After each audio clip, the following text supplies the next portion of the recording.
tema de las mujeres, por supuesto, y Margot va a tratar un tema basado en experiencia personal sobre ella, ¿no? Como ella es una cantante, ¿no? Y además de cantante es intérprete, ¿no? No solamente canta, sino que interpreta muy bien las canciones. Vamos a ver si ahora se anima y por lo menos 2 cancioncitas, ¿no? Para que ustedes la conozcan bien, ¿no? Y vean. Pero en este momento vamos a comenzar con ella para hablar sobre la mujer que ha tenido que hacer para llegar a donde ella ha llegado. Es una persona súper conocida, ella es de origen de Moquegua, ¿no? Y es muy conocida en el medio de acá, no solo en Perú, ella ha salido a giras internacionales, ha estado en muchos países de Europa haciendo giras, ¿no? Y es una persona muy reconocida nacional e internacionalmente. Pero ahora vamos a comenzar, le voy a hacer el micrófono para que Margot hable sobre la mujer y su papel como artista, qué ha pasado, qué posibilidades ha tenido y qué dificultades, ¿no? Margot. Bien, en primer lugar yo quiero agradecer a la maestra Pilar Roca por permitirme compartir estos momentos con ustedes. Debo aclarar que no es una conferencia, no es una cátedra, no es... simplemente es, de acuerdo a lo que dice la maestra, es compartir algunas experiencias en el trabajo que he venido y vengo realizando, ¿no? Para empezar, sin duda el tema es, según me dijo la maestra, el tema de la mujer y la problemática nacional en todos los aspectos. En este sentido, debo decir que el hecho de trabajar dentro de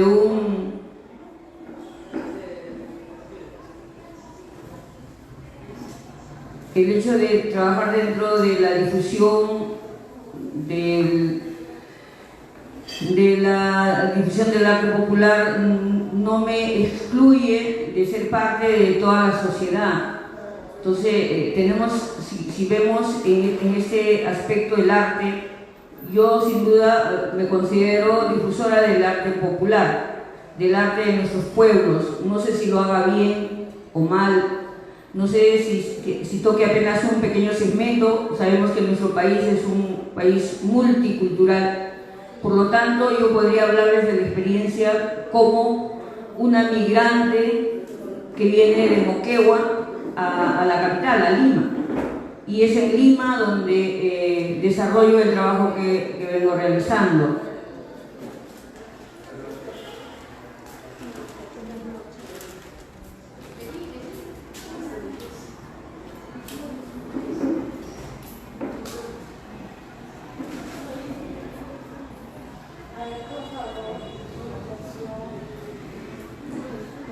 Bien,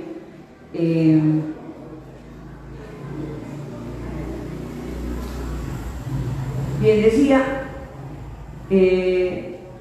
si queremos tener una idea realmente del trabajo artístico en Lima, que es lo que nosotros estamos inmersos en este ambiente, en este lugar, entonces creo que uno de los elementos principales es tener en cuenta por qué la migración.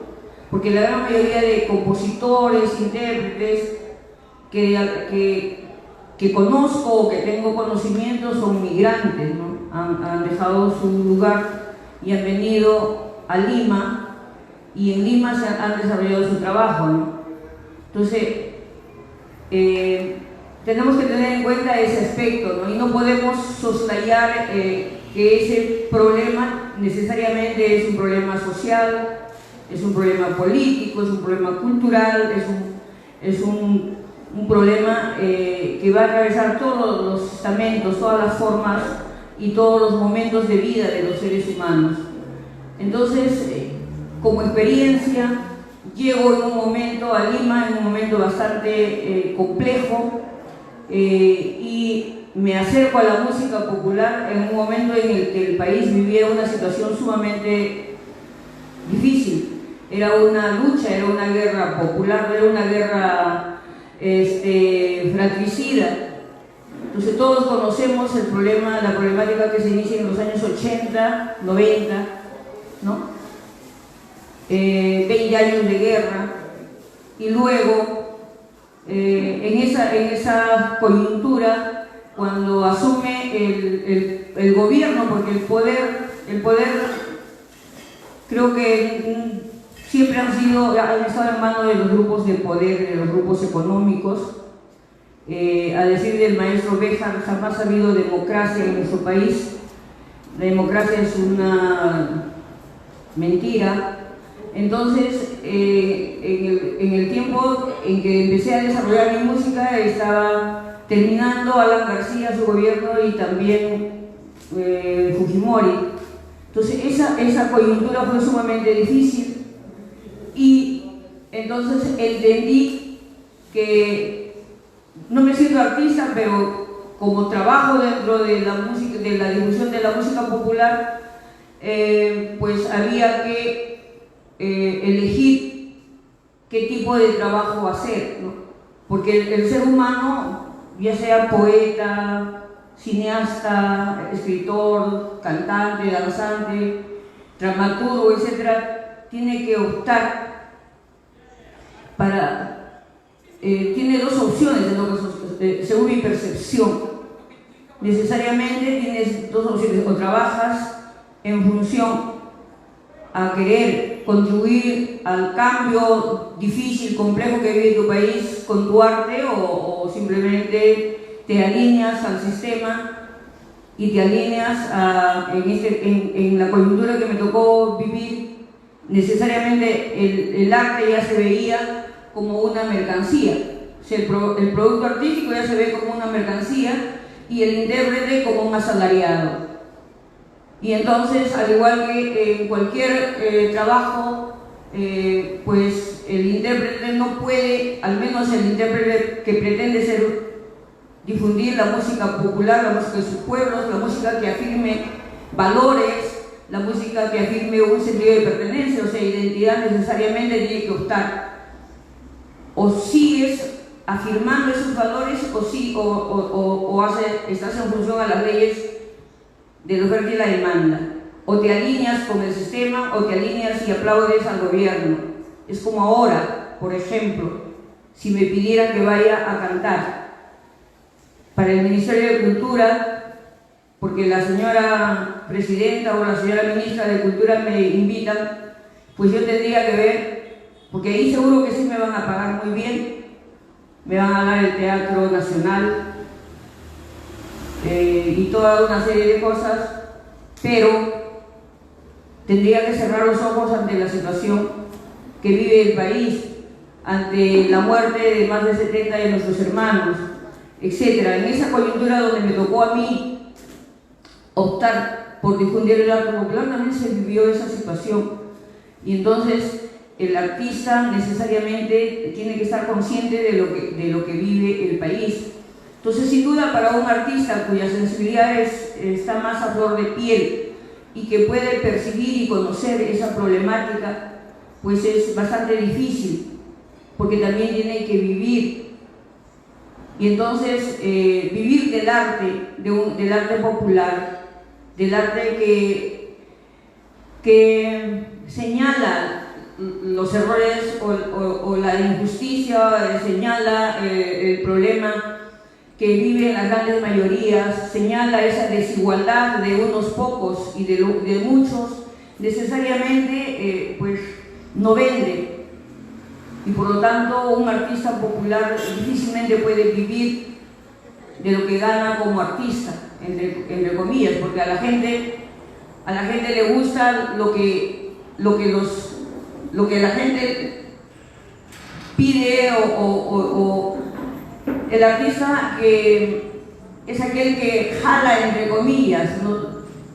Si me invitan a una fiesta, entonces invitan al artista cuyo arte pues va a alegrar simplemente, y no hacer que tome conciencia la persona de la situación que se vive. Entonces, lo que quisiera dejar bien claro es eso, ¿no?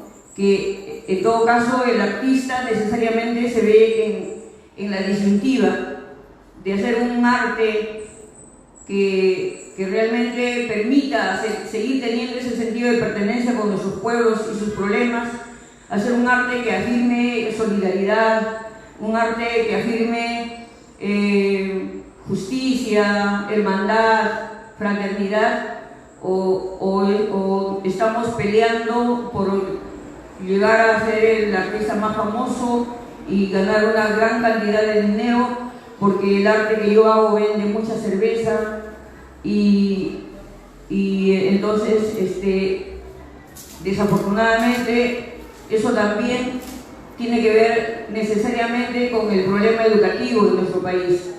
Y entonces en nuestro país desde hace varias décadas que este sistema neoliberal ha hecho de que los seres humanos sean cada vez más individualistas. En los colegios hay el bullying, hay la discriminación, etc. Y entonces nadie quiere ser ni pertenecer a una comunidad donde al llegar a los centros educativos pues van a ser motivo de burla o motivo de discriminación. Entonces quieren rápido decir, la gran mayoría dice, no, yo no soy de Ayacucho, mis padres no son de Ayacucho, o tal vez mis abuelos, ni siquiera aceptan eso, no todos quieren ser de Lima, o los que son de los distritos, provincias de Caylloma, etcétera, de Arequipa, o no son de Santiago de Chuco, no, son de Trujillo. O sea, hay un prejuicio, ¿no? Y un racismo que se exacerba en las grandes capitales, como en este caso Lima, ¿no? Entonces es un problema que mientras mayor nivel de formación puedas tener, mientras tengas una ideología o una idea que te permita elevar tu autoestima y decir, como decía a mis alumnos en clase, que me ha dicho serrano y el término serrano era un estigma para ellos. Yo les decía, ¿y serrano y qué? ¿Por qué te vas a sentir mal si te dicen serrano? Los más grandes hombres que han trascendido su tiempo, su espacio, son serranos. José María Argueda, serrano. Usigo Alegría, serrano, ¿no? De la Selva, Francisco Izquierdo Ríos, serrano, ¿no? Entonces hasta Mario Vargas Llosa es serrano porque es arequipeño. Entonces enseñar a los niños, a los pequeños, que uno debe sentirse orgulloso de lo que es. Don Rodrigo Montoya dice mirarnos al espejo y quedar satisfechos con la imagen que este proyecta de nosotros. Entonces todo eso conlleva a que nos demos cuenta que la educación en nuestro país está muy mal diseñada. Hay políticas educativas totalmente ajenas a la realidad de nuestros pueblos. Entonces todo eso necesariamente el artista popular debe estar consciente, y no solamente acerca de la educación, acerca de la situación política en nuestro país. En estos momentos se quiere privatizar el agua. ¿Por qué no debemos privatizar el agua? ¿Por qué debemos permitir que nos priven de un elemento natural indispensable para la supervivencia, ¿no? Entonces, y no hacemos nada, ¿no? Entonces, eso de dejar hacer, dejar pasar, mientras a mí no me toque y no hago nada, eso es lo peor que podemos hacer. Entonces, dentro del arte, este tipo de cosas son necesariamente fundamentales para poder hacer. ¿Para quién quiero hacer mi trabajo artístico? Y si estoy clara para quién quiero hacer ese trabajo artístico, ¿cómo debo hacer ese trabajo artístico? Y si sé cómo debo hacer ese trabajo artístico, entonces, ¿qué debo hacer en ese trabajo, ¿no? Entonces, son cosas que se ha ido aprendiendo de los grandes maestros, se ha ido aprendiendo de los pueblos. Nuestros pueblos, como decía el gran José María Argueda, son inmensamente sabios. Siempre que he tenido la oportunidad de viajar a las comunidades en Andahuaylas, en Ayacucho, en Huancavelica, he tenido la suerte de ir a conversar con los mayores, con los viejecitos, que tienen una sabiduría extraordinaria, porque una cosa es la sabiduría del pueblo, que puede ser mucho más elevada que un doctor que tiene un PhD, ¿no? Porque esa sabiduría puede enseñar lo que es la justicia, lo que es la equidad, lo que es la hermandad, lo que es la solidaridad. Entonces, es pues todo un bagaje de conocimientos, de emociones, que debemos aprender para poder transmitir y para poder saber, de acuerdo al auditorio, qué debemos cantar, ¿no? Y con respecto al trabajo que vengo haciendo, siempre he optado por escoger los temas que reflejen y que de alguna manera reflejen la problemática de esa coyuntura y que permitan que la gente tome conciencia de lo que se está viviendo. Y eso desde mucho antes, no de ahora, no es de ahora. Si nosotros analizamos los huaynos antiguos, que ni siquiera tienen autor, ya se cuestionaba el sistema en el cual se sufría las desigualdades o las injusticias. Hay una canción antiquísima en quechua, netamente en quechua, que dice: amarrando el sol, amarrando la luna, este blanco hijo del demonio me tiene haciendo trabajar. O sea, desde que amanece hasta que anochece trabaja, me explota este blanco. Amarrando el sol, amarrando la luna, me voy a trabajar a mi padre, a mi madre, a mi pueblo, ¿no? No importa, ¿no? No importa, desde que amanece hasta que anochece, voy a trabajar a mi pueblo, para mi padre y para mi madre. Dice, la canción es Marmaquillasha y se llama, y dice, si ustedes son de la zona del centro, la marmaquilla es una plantita con tallo negro y corazoncito blanco. Entonces, inmensamente creativo, el pueblo dice, este blanco, o sea, la marmaquilla, tiene el corazón blanco, aunque su piel sea negra. Y los dueños de los medios de producción, o sea, los patrones, son blancos, pero tienen su corazón negro, ¿no? Entonces dice, este hijo del demonio, este blanco hijo del demonio me explota. Entonces un poco dice la canción y se las voy a hacer porque es una de las primeras que yo aprendí. Yo soy de Moquegua, desafortunadamente no soy quechohablante, pero aprendí esta canción porque me gustó, porque me dijeron el contenido y es una de las primeras composiciones contestatarias al sistema, que dice así: Marmaquillas chalay, yana tuyos chalay, marmaquillas chalay, yana tuyos chalay, yana chacallas papá, sumah cariño yo, yana chacallas papá, yura sum chayu, atak tauruna curi, atak tauruna wawan, atak tauruna curi, atak tauruna wawan, inti tawatas papas, sirvi waini waskangha, kia tawatas papas, sirvi waini waskangha, masya ripukusa, masya pasakusa, masya ripukusa, masya pasakusa, inti tawatas papas, taitaita sirvi musa, kia tawatas papas, mamaita sirve moza. Entonces, intita guatas papá, amarrando el sol, amarrando la luna, voy a servir a mi padre, a mi madre. Entonces, y eso hace muchos años atrás, ¿no? Que puede llamarse una canción de protesta, por supuesto.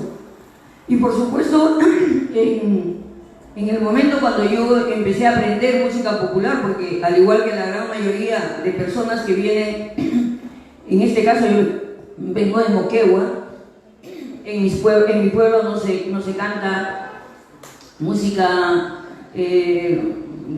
música andina, el guay no lo tenemos como uno de nuestros géneros predilectos, pero cuando llego a Lima, una de las canciones que me fascinaron fue Trilce, por ejemplo, que habla de la pobreza, del compromiso del ser humano, del hombre, Primero, asumir su pobreza. Segundo, tener la capacidad de querer cambiarla. Y tercero, asumir vitalmente ese cambio, ¿no? Entonces, Trilce dice: una niña triste y dulce llora por la madrugada, madrugada de aguaceros, ¿no? Un poco dice así, permítame.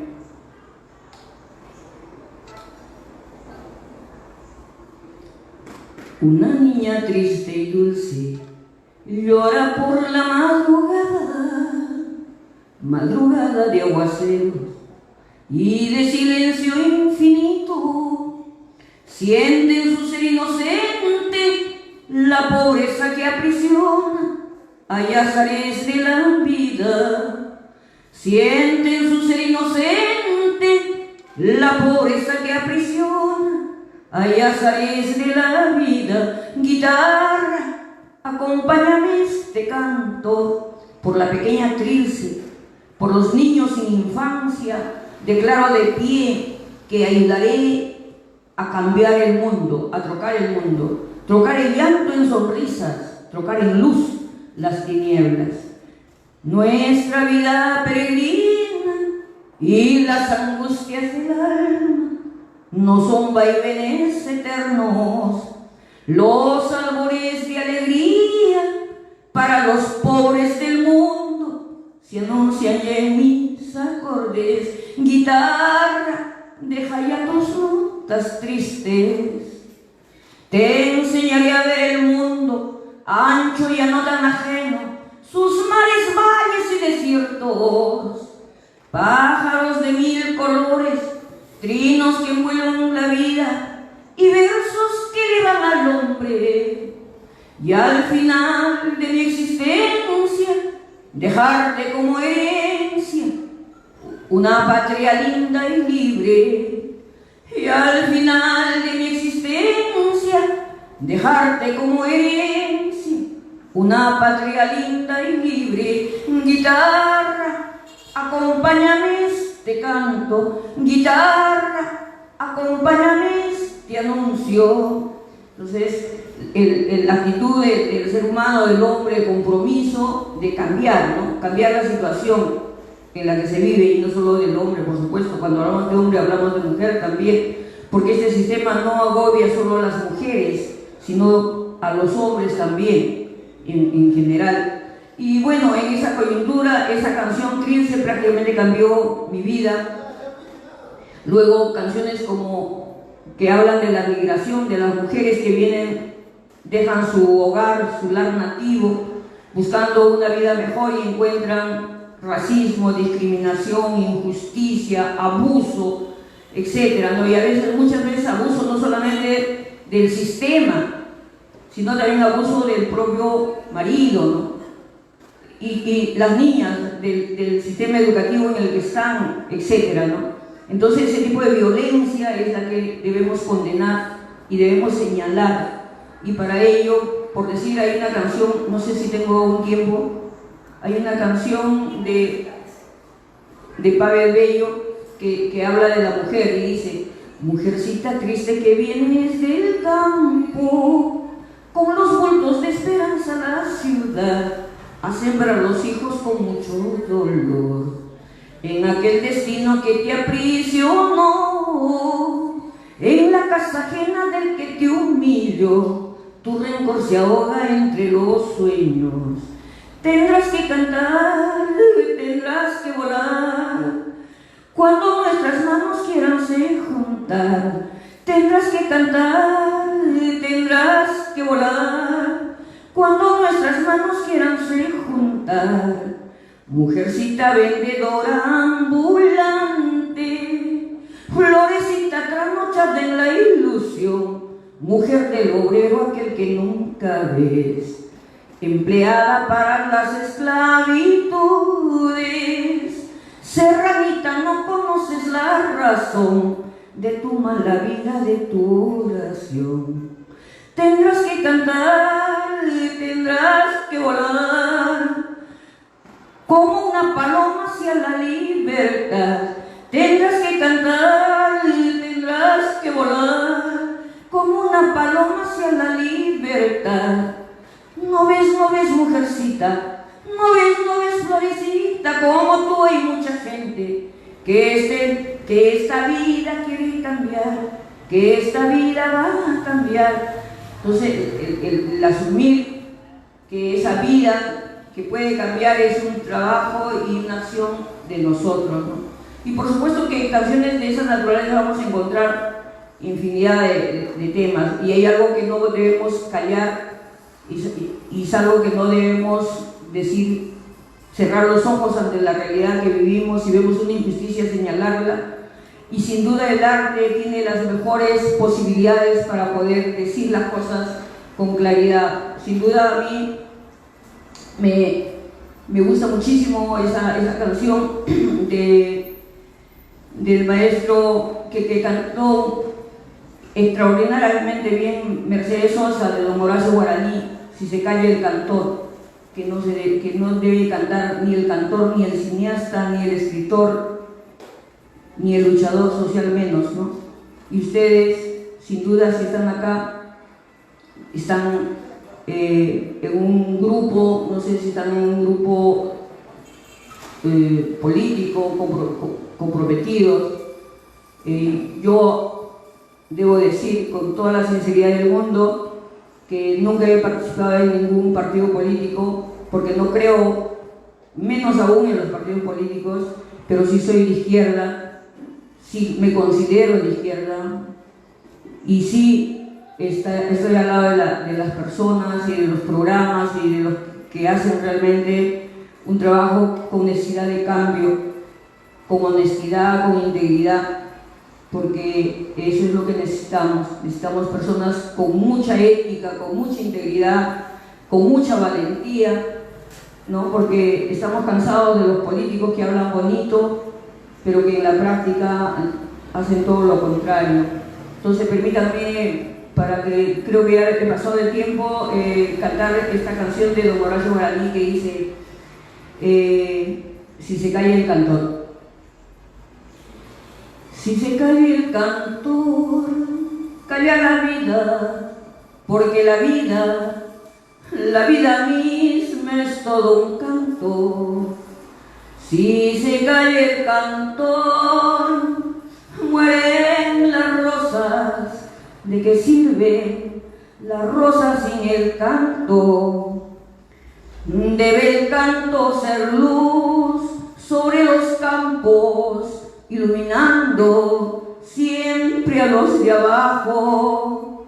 Si se calla el cantor, se quedan solos los humildes gorriones de los diarios. Los obreros del puerto se persignan. ¿Quién habrá de luchar por su salario? ¿Y qué ha de ser de la vida si el que canta no levanta su voz en las tribunas por el que sufre, por el que no hay ninguna razón que lo condene? Hablar, ¿verdad? Sin la verdad, sin duda. Entonces yo quiero decir muchas gracias. Cualquier pregunta que quieran pedirme, cualquier cosa, yo encantada de compartir con ustedes. Vuelvo a reiterarles, apenas una forma de expresar o confesar en voz alta las motivaciones por las cuales yo elegí difundir nuestro arte popular. Reitero, no sé si lo hago bien o mal, pero lo hago con muchísima convicción, con muchísimo cariño y sobre todo con adhesión total a nuestros pueblos y su cultura.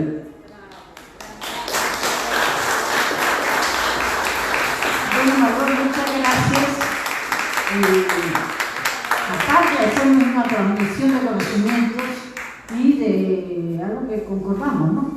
Que todos, desde el ángulo donde estemos, desde la opción que tengamos, si tenemos una idea de construir un nuevo país, cada uno desde la trinchera que ocupa tiene que hacerlo. Ella tiene su trinchera, que es el canto. ¿No? Es el canto, ella no es etnografista, es cierto, ¿no? La mayoría de los que vienen acá no lo son, ustedes lo saben, ¿no? Tampoco se les exige. Aquí es una transmisión de conocimientos. para que nosotros aquilatemos, veamos y evidentemente como vamos a ser amplios, porque tenemos que ser amplios, ¿no? Entonces mucha gente tendrá que venir, trabajaremos con ella, aunque no pertenezca al grupo político de lo que se hizo, o el Tauro, que se llama ahora, que es una alianza. Acuérdense que es una alianza. Yo agradezco a Margot, ¿no?, la participación, y antes de entrar con Fanel, le voy a pedir a Margot algo como preámbulo para Fanel, que nos presente el tema de Fanel cantando una canción. Ya lo sabes, esa de la sangre del Tupac, la sangre del mago. Y con eso termina la participación de Margot y entramos con la doctora Fanel. Un preámbulo. El tema de ese. Bien.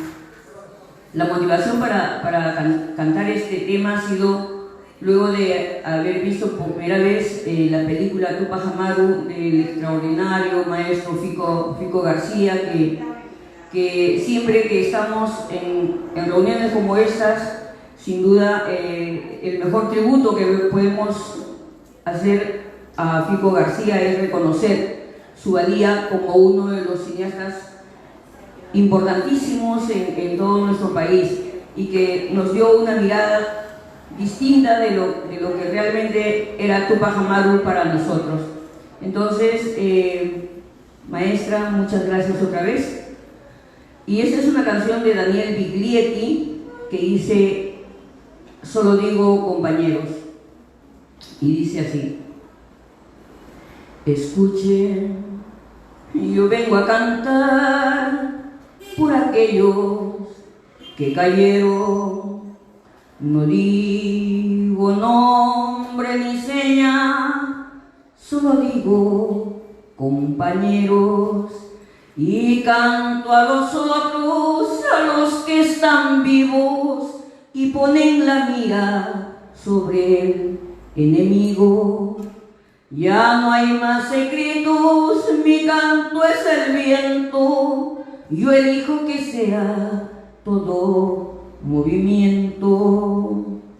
No digo nombre ni seña, solo digo compañeros.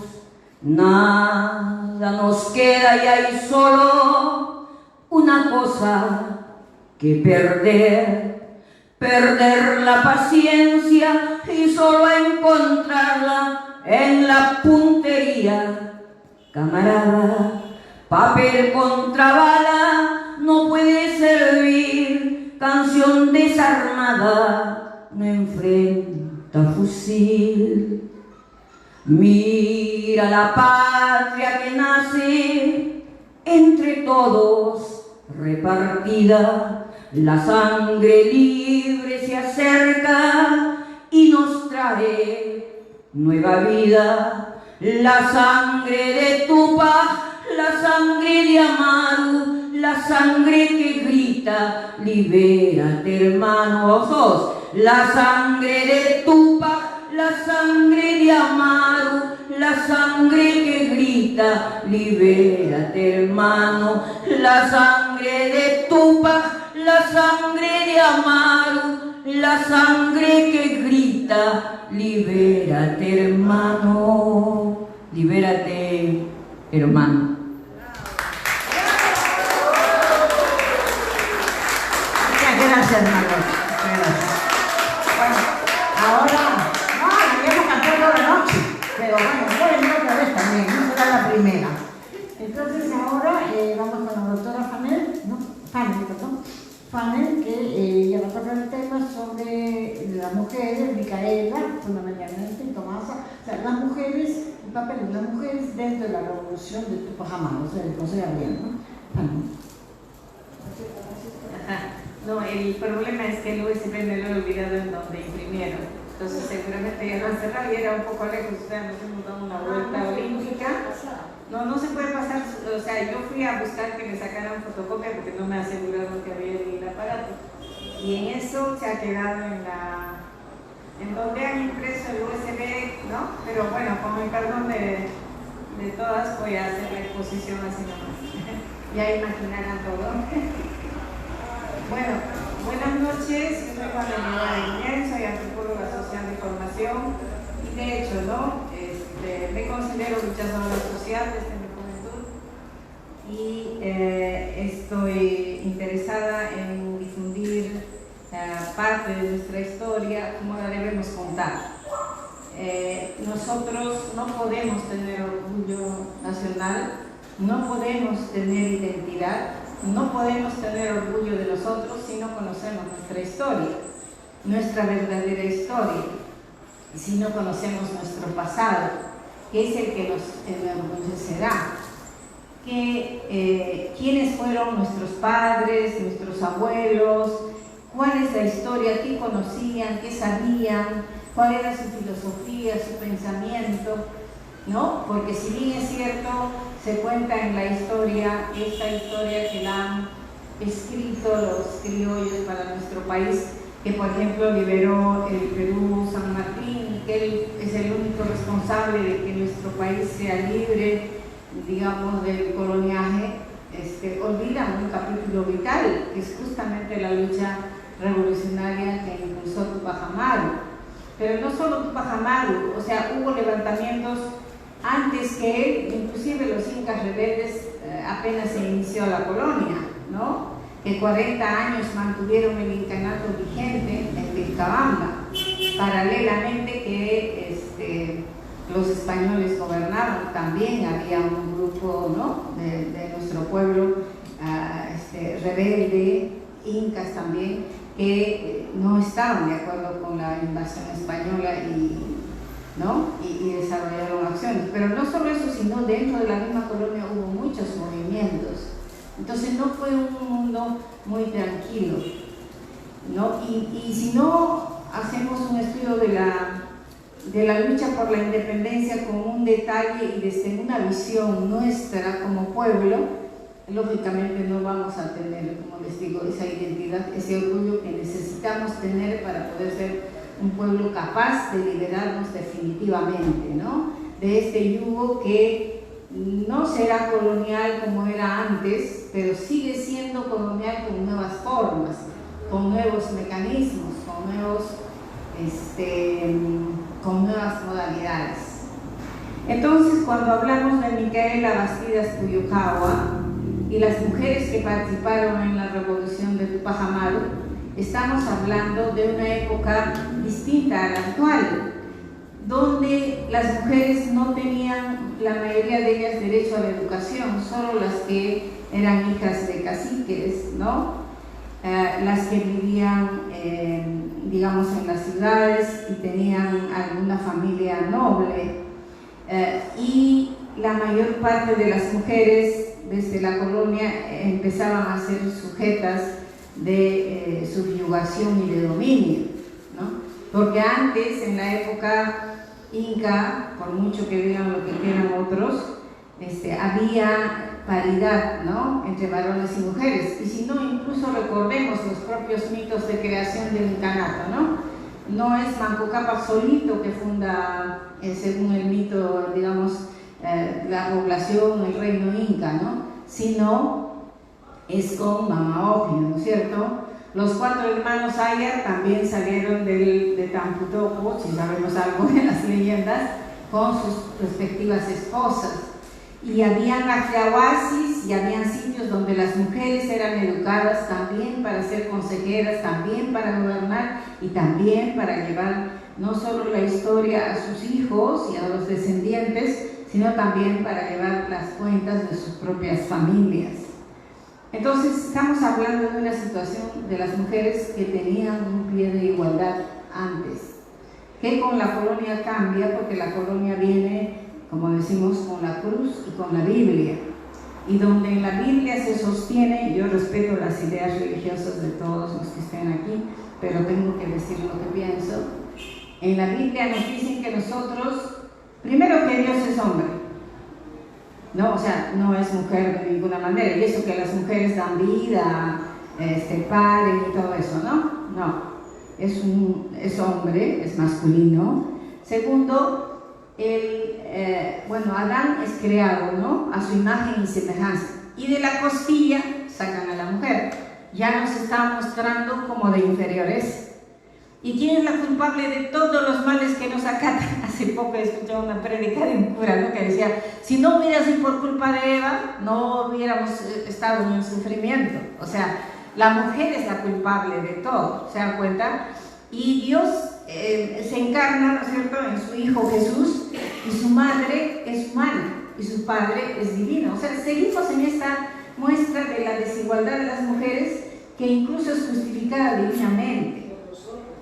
No, pero nosotros estamos mostrando cómo también la religión, también la historia, también las diversas ciencias han ido justificando esta interioridad de la mujer. ¿Por qué? Porque era un 50% de la población que piensa, que razona, y que si tuviera el nivel de decisión y capacidad establecida igual que el varón, este mundo no sería como es. Entonces es necesario precisamente conocer nuestra historia para ver cómo cambiamos en ese sentido, ¿no? No solo desde las mujeres, los hombres con las mujeres. Cuando estemos en igualdad de condiciones, podremos decidir, podremos discutir y podremos tener las dos miradas que se necesitan. Esta mirada general, esta mirada de estructura y de ver lo lejos que a veces tienen los varones, y la mujer ¿no? Y las mujeres tenemos esta visión del detalle, ¿no?, de las cosas pequeñas, pero que son importantes, que sin ellas no podría sobrevivir el mundo. Y si no existieran mujeres, el mundo no podría sobrevivir, ¿no? Y si no existieran hombres, habrían también pocas construcciones, pocas cosas grandes.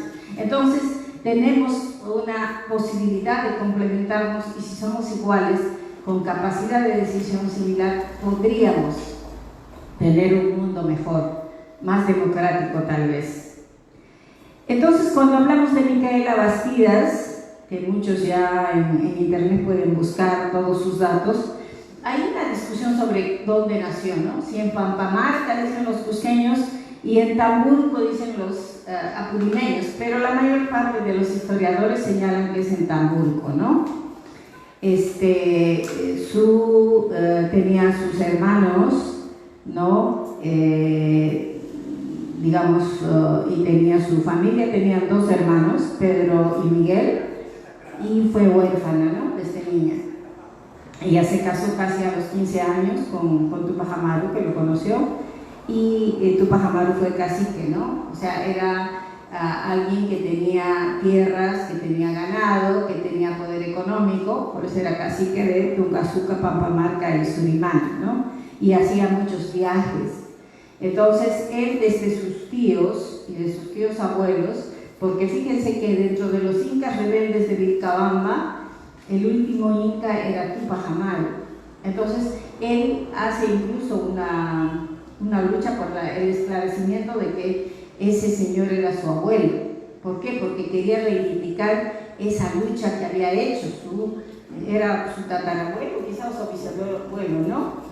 Entonces él quería reivindicar, por eso él toma ese nombre, para reivindicar esa lucha, esa rebelión. Claro, esa por vía materna, pues claro. Y Juana Tulcobaco era hija o nieta de Tupac Amaru, esa es Tupac, claro. Entonces, él reivindica a Tupac Amaru, el último inca, por varias razones. Uno, porque representa la rebelión al coloniaje desde el comienzo. Dos, porque era alguien inca a quien representar, porque la gente que vivía, ¿no?, la gente quechua, la gente aymara, la gente de los diversos pueblos que componían aquella vez el incario, recordaban a los incas como su mejor pasado frente a los españoles. Entonces era necesario mostrar que él también descendía de ese pueblo, que era muy importante, incluso siguió un juicio muy largo para que se le reconozca, ¿no? Pero lo más importante de este proceso es que, a pesar de ser ellos personas ricas, personas pudientes, personas con influencia y con poder, decidieron rebelarse contra los españoles, ¿no? No se resignaron a que, bueno, estaban cómodos, podían vivir tranquilos, y ¿para qué estar luchando si estamos bien? pero no les gustaba y no estaban de acuerdo con el tipo de sojuzgamiento, con las mitas, con las mincas, con la explotación terrible a los pobladores de cada uno de los pueblos y de los años, porque se llevaban grandes cantidades de pobladores para que trabajen en las minas, por ejemplo, y el que iba a la mina ya no volvía nunca, se moría en algún socavón ahí, porque aparte de pagarle miserias, no los alimentaban bien y los hacían trabajar hasta la muerte, igual en los obrajes, ¿no? Y también a las mujeres las obligaban a trabajar en las casas de los españoles. Entonces vivían totalmente sojuzgados, pero no contentos con eso, les imponían impuestos, ¿no?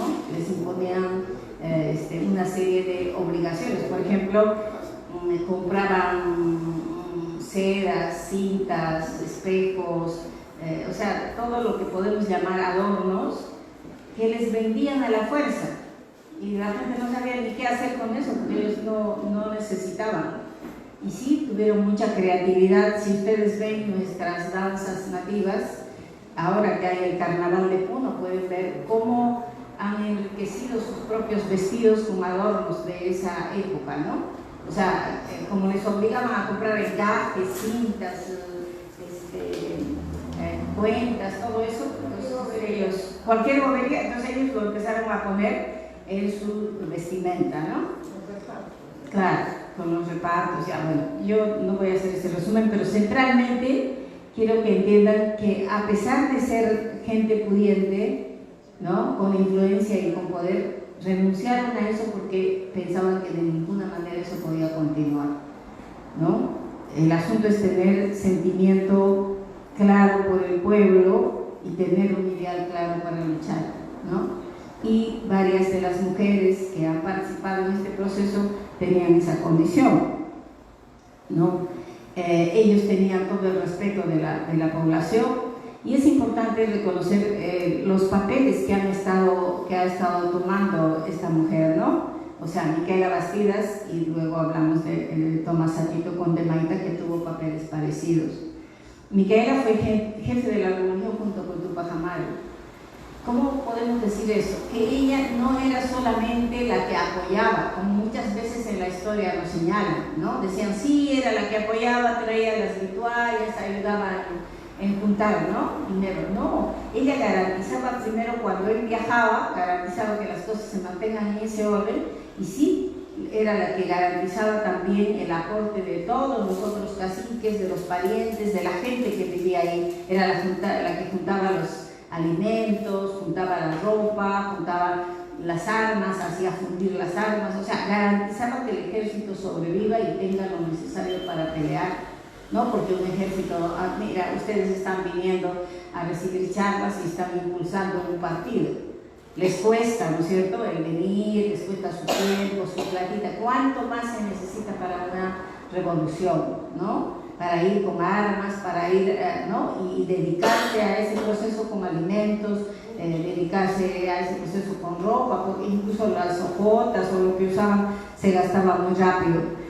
Entonces, Micaela era jefa igual que él y discutía con los estrategas. Había un consejo de guerra, ella era parte de ese consejo de guerra y discutía junto con los varones cómo debía ser, a dónde debía irse, por dónde debía empezarse, ¿no? Inclusive cuando se habla de la toma del Cusco, que ya debía hacerse, ella estaba totalmente interesada en que se haga en cierta época, pero Tupac Amaru pensaba que debía esperarse un poco y conseguir más alianzas. Y bueno, por eso que la revolución no surgió en el mismo, o sea, no logró la victoria que esperábamos, porque si le hacía caso, de repente sí había victoria. Es una hipótesis, ¿no? Y de hecho, Micaela pues es una revolucionaria que no estaba dispuesta a aceptar esta injusticia, ni el hambre ni la miseria, ¿no?, a los que sometían a su pueblo. Micaela también era una gran estratega. Ella luchaba con todos y estaba planeando todo el proceso. O sea, no era alguien que se había enojado y se rebelaba, no, era alguien que planeaba cada paso para que continúe el proceso, junto con Tupac Amaru. Ella era jefa militar, manejaba también armas.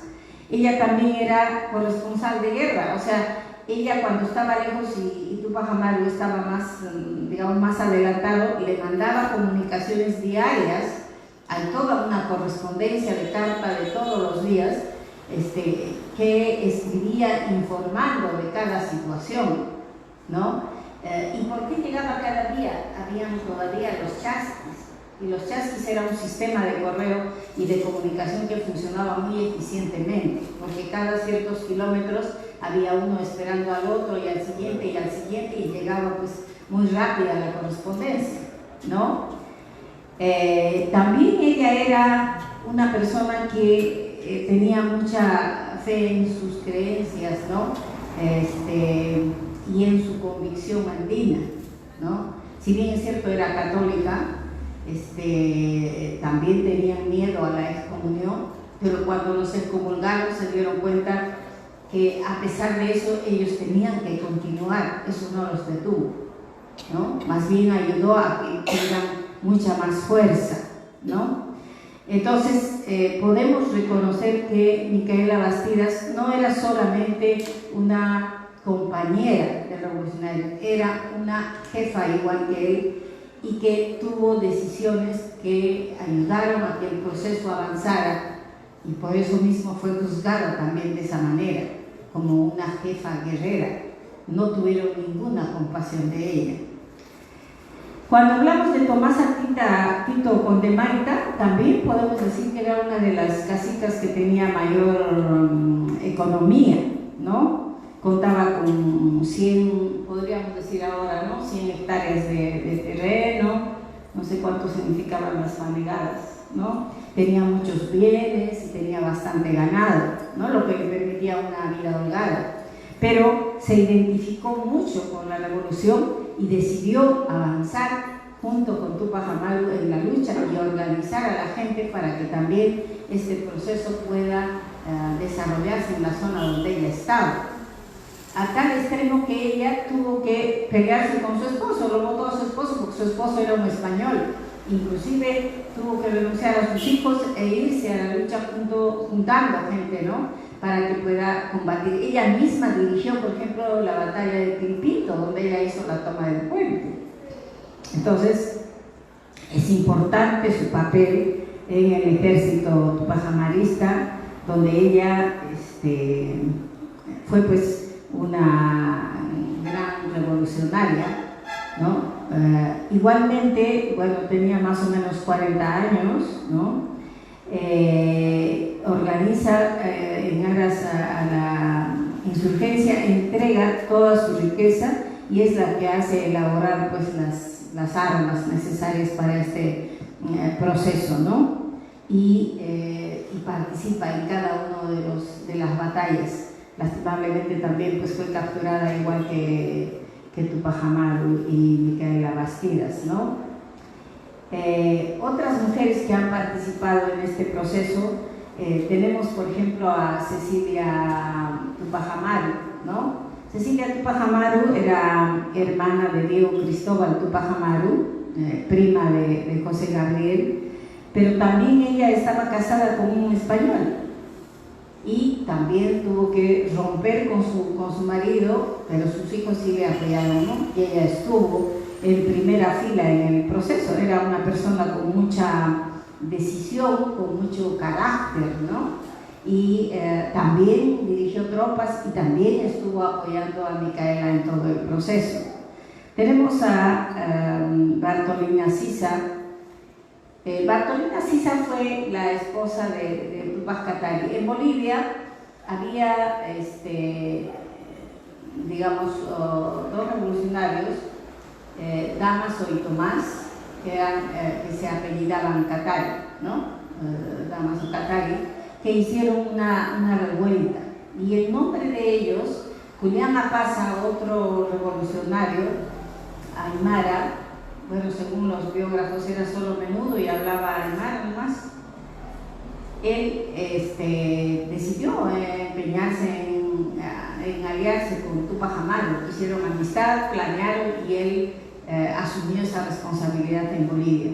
Y su esposa era una aguerrida mujer, a tal extremo que le decían la carnicera, porque ella pagaba por la cabeza de los españoles. Incluso se convirtió en jueza, ¿no? Y condenaba a los españoles, y era una persona que estaba muy decidida en aras de la, digamos, de la revolución, ¿no? Y en Bolivia hubo, digamos, un tiempo en que ellos tuvieron un triunfo muy corto, pero sí estuvieron, ¿no?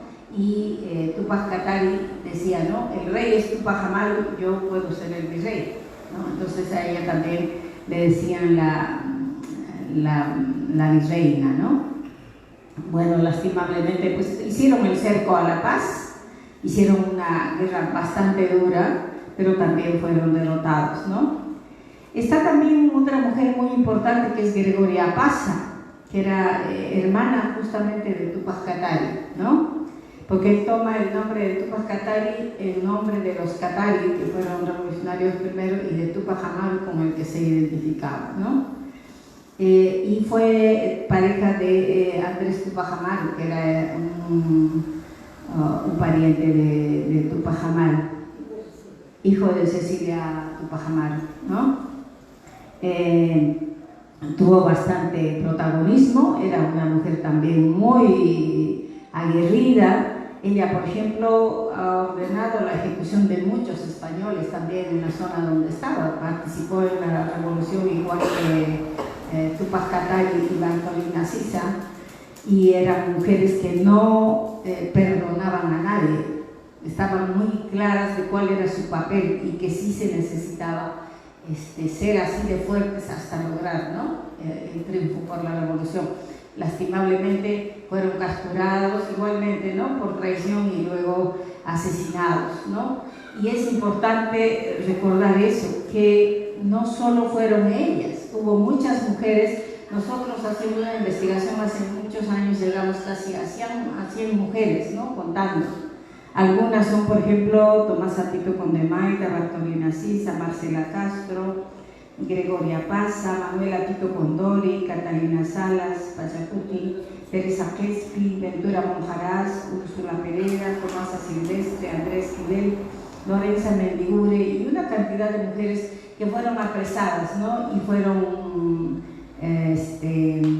llevadas presas y tuvieron que caminar desde Cusco hasta Lima, hasta el Real Felipe para ser apresadas y algunas ser deportadas, y otras en el camino murieron. También en el camino a España murieron muchas. Pero se ve que estas mujeres no renunciaron nunca a su causa, no se pusieron como traidoras, ¿no? a soplar, no se pusieron de ser soplonas o de confesar cosas. Mantuvieron su dignidad hasta el final. Micaela Bastidas era un ejemplo en eso. Tomasa Tito Condemaita igual, sabían que las iban a descuartizar, porque este castigo del descuartizamiento y el garrote no era nuevo, ya lo habían usado en otras insurgencias, en otras rebeliones. Entonces sabían a qué se estaban exponiendo, conocían el riesgo, y a pesar de eso se lanzaron. ¿Por qué? Porque la causa de la revolución, la causa de la libertad, la causa de vivir sin sojuzgamiento, sin dominio, era muy importante, ¿no? Era vital para sentirse libres de decidir vivir como queríamos vivir, ¿no? Cómo vivir en condiciones humanas adecuadas, con libertad. Pues esa vez no se conocía, digamos, la democracia, ahora tampoco. Pero es un ideal del que se plantea, ¿no? Entonces, bueno, eso quería, no sé si me ha agregado o apuntado. Bueno, Gabriel, muchas gracias. Bueno, lo que ha hecho Carmen es un análisis, ¿no? Eso no es una biografía de Micaela, ni de Tomasa, ni de Cecilia, ni de Gregoria, ¿no? Es simplemente el rol que juegan estas mujeres en un momento decisivo, ¿no? Que si hubieran ganado, otro sería nuestra realidad. Lamentablemente a todas las van a maltratar, a todas las van a matar. La única que sí yo quería, no discrepar, pero sí es en relación a dónde nace Micaela, ¿no? Sí, efectivamente hay gente que dice que es en Pampaqui, ¿no? ¿Y cómo se llama? No, Pampaqui no es Tamburco, perdón, que es en Tamburco, ¿no? Pero yo simplemente digo una cosa, ¿no? Micaela, en el juicio que se le hace, en los documentos del juicio, dicen, como dicen ahora, pues sus generales de ley, ¿no? ¿Dónde naciste? ¿Dónde fuiste? ¿Cuántos hijos? ¿Con quién estás casada? Cuando ella le pregunta dónde nace, ella dice que es en Cusco, en Tambaquí, ¿no? Entonces yo, de verdad, he leído también a los historiadores que dicen que no, que es en Tamburco. Bueno, en realidad no tiene mucha importancia, porque además no había Bancay en ese momento, todo era Cusco. O sea, si vamos a la pelea, no, todo era Cusco, no se había creado todavía el departamento de Bancay. Entonces es Cusco, ¿no? Y para evitar pleitos simplemente es Cusco, ¿no? Y que ellos, sus generales de ley, pues yo me... Claro, dicen que no, porque tenía que proteger a su familia. La familia de ella estaba presa, su hermano, su sobrino, todo el mundo estaba en la cana ya. O sea, los habían agarrado toditos, ¿no? Sí, pues, entonces, ¿quién iba a proteger ella? Los hijos de ella estaban presos, Hipólito estaba preso, Mariano escapa y se va con Diego Cristóbal, y Fernando, pues el pobre desgraciado, siempre estuvo preso, ¿no? Porque ahí mismo, en la plaza, se lo entregan al obispo Moscoso. Pobre muchacho, es al hombre que traicionó totalmente a su padre, y de allí Moscoso lo entrega al visitador Areche, y el visitador Areche se lo trae hasta Lima, y en Lima Jauregui, el virrey, lo va a poner preso. Después lo sacan por una negociación. Por si acaso, para quien quiera conocer, aquí hay un colegio en Barrio Santos, que es de la policía ahora, que es el colegio donde estudió Fernando Túpac Amaru, ¿no? Es un colegio de esa época, se llamaba en ese momento San Pedro o el Príncipe. Y hay un gran retrato de Túpac Amaru, un colegio inmenso que hay acá en Barrio Santos, para el que tiene ganas de conocer, esa parte de la historia. Entonces, las dos han hecho un análisis, ¿no? Más que todo no es una cuestión textual, sino un análisis del papel de la mujer, el rol de la mujer, ¿no? Margot Insigne ha insistido en que el artista lucha desde su trinchera. Y sí, yo también creo, estoy de acuerdo con Margot en eso, porque hay una actriz, no voy a decir el nombre, que habla que ella lucha por las mujeres, pero sus papeles en cada película es un desastre, ¿no? Agrede a las mujeres, ¿no? Entonces, yo digo, ella tanto es defensora de la mujer, y cómo permite que las películas en las que ella trabaja digan esto y lo otro. O sea, yo creo que ella no es consciente de lo que hace, no creo que sea malintencionada, es simplemente que ella no tiene la menor conciencia del rol al cual la someten, ¿no? Y ella es buena actriz, se somete a ese rol, pero esa persona no es consecuente. No creo que Margot ha insistido en la consecuencia, ¿no? La consecuencia del artista por su obra. Yo no puedo ir diciendo que soy una revolucionaria y estar aliado con Fujimori. No puedo eso, ¿no? O decir, hacer una película de Fujimori diciendo el glorioso Fujimori. ¿Cómo voy a hacer una película? ¿No? O la maravilla de Ayala Torre. Tampoco fue, yo no soy artista, no. Considero que no fue ninguna maravilla. Entonces hay una consecuencia entre el obrar y el pensar, y eso se llama honestidad, que esa honestidad nos va a dar dignidad, porque cuando uno es honesto golpea sobre la mesa, porque está hablando su verdad, ¿no? Entonces hay que acostumbrarnos a hablar nuestra verdad, tal vez si estemos equivocados, tal vez, si nos llama la atención y nos hacen entrar en razón también. Fanon, por otro lado, ha hablado de otra concepción, ¿no? de las mujeres en la lucha, la mujer organizadora, la mujer que conduce, la mujer que dirige, que ha sido Micaela, era jueza, veía el entrenamiento de la tropa, era generala de la retaguardia. Entonces Micaela tenía un gran rol y era madre, y su casa fue una casa de revolución. Ella sabía perfectamente en lo que estaban metidos, en lo que los hijos de 20, 18 años estaban bien metidos, y tal vez así que lo van a matar también, ¿no? Pero no hay arrepentimientos, en el juicio tampoco. Hay momentos en el juicio que quieren hacerle decir a ella que Túpac Amaru la maltrataba, y ella no, y le ofrecen cosas para que diga. Ella no lo dice porque dice que eso no es cierto, ¿no? Pero está en la historia del juicio. Entonces son mujeres con principios, con ideales, con normas y con don de mando también, ¿no?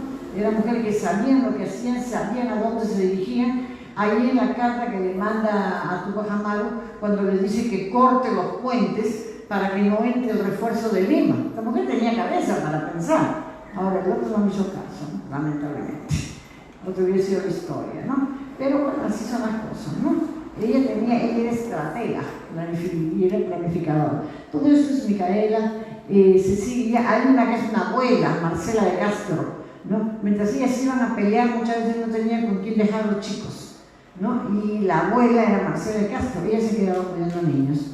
Cuidó al hijo de Bartolina Sisa, Anselmo, y se lo arrebataron. Y al niño de 8 años lo llevan a una prisión y va a morir en la prisión, ¿no? Los españoles lo ubicaron y lo sacaron, ¿no? Y aparte de cuidar a los niños, ella también cuidó la papelería. Y cuando ella sabía, se había puesto de acuerdo, a Tupac Amaru, ya con tanta tortura, le hacen decir dónde están las cosas. Entonces él dice que están en la casa de Marcela, pero cuando llega, digamos, los esbirros, ¿no?, a requisar todo, solamente encuentran algunas cosas de oro y plata, pero no había papeles. Todos los equipos, los tocados, todo lo que tenían, todo lo saca ella, ¿no? Lamentablemente en la historia no dice a dónde fueron a parar, ¿no? Pero no cae en manos de ellos, digamos, la organización interna, ¿no? Le dejan oro y plata, que era lo que a ellos les gustaba, ¿no? Y Marcela lo hace, ¿no? Y a Marcela la van a matar después porque no denuncia a su hijo. Imagínense, una madre por no denunciar a su hijo la matan, y la matan en la plaza Cusipata de Cusco después, ¿no? Primero fue a Micaela y toda esta gente cuando cogen a su hijo Diego Cristóbal, ¿no? La van a matar ahí, y a Diego Cristóbal, para que vean las barbaridades, la pena es del atenazamiento. ¿Qué significa eso? Eso significa que con unas tenazas grandes al rojo vivo le van sacando la carne, ¿no? Así lo matan en la plaza Cusipata de Cusco, hoy Cabildo, ¿no? Y hay una placa en esa plaza, en esa placita que está un cuadro de la Huacaipata, que es la principal, donde muere Tupac. Ahí está ella y, bueno, como a 5 o 6, los 10 también los matan, ¿no? Pero, bueno, al hijo le hacen soportar barbaridades, que es Diego Cristóbal, ¿no? Diego Cristóbal. Eran tan terribles que en la caravana trágica, Marcha de la Muerte, que hay un escritor que escribe muchas cosas de su imaginación, ¿no? Allí, tú hablaste de Ventura Mojarras. Ventura Mojarras es una anciana, que la hacen caminar y ella solo llega hasta Ayacucho, ¿no? Y ahí va a morir. En esa marcha hay 36 mujeres que caminan, ¿no? La están caminando hasta Lima. Algunas se escapan y otras van a morir, ¿no? Y después en el Real Felipe, cuando vayan al Real Felipe, hay una celda donde han estado todos ellos. Entonces ustedes pueden preguntar, van a ver, es una cosa que uno entra de costadito. Es una celda angosta, ahí los tenían prisioneros, ¿no? Esperando la llegada de los barcos para deportarlos a España. Por supuesto que muchos murieron en esas condiciones. Y había niños de 4 o 5 años, los hijos de Diego Cristóbal eran niños pequeños, igualitos, vinieron caminando. O sea, no había miramientos con nadie, ni con mujeres, ni con ancianos, ni con niños, ¿no? Bueno, esa es la forma en que nos trataron, porque Tupac Amaru quiso cambiar, quiso una revolución, quiso la libertad del pueblo, ¿no? Bueno, ahora, como es costumbre, si quieren hacer preguntas, tenemos a las 2 ponentes. Carmencita, a ver, también.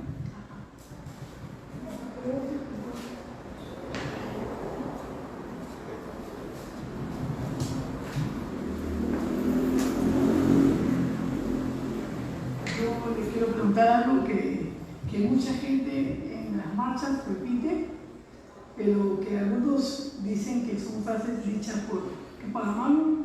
Yo creo que he leído bastante sobre Tupac Katari, y él dice, hay una frase que dice: volveré y seremos millones, y seré millones. Es Tupac Katari. Pero yo he escuchado a muchos luchadores sociales que esa frase se la otorgan como que es la frase de Tupac Amaru. A ver, ustedes, ¿esclarezcan eso?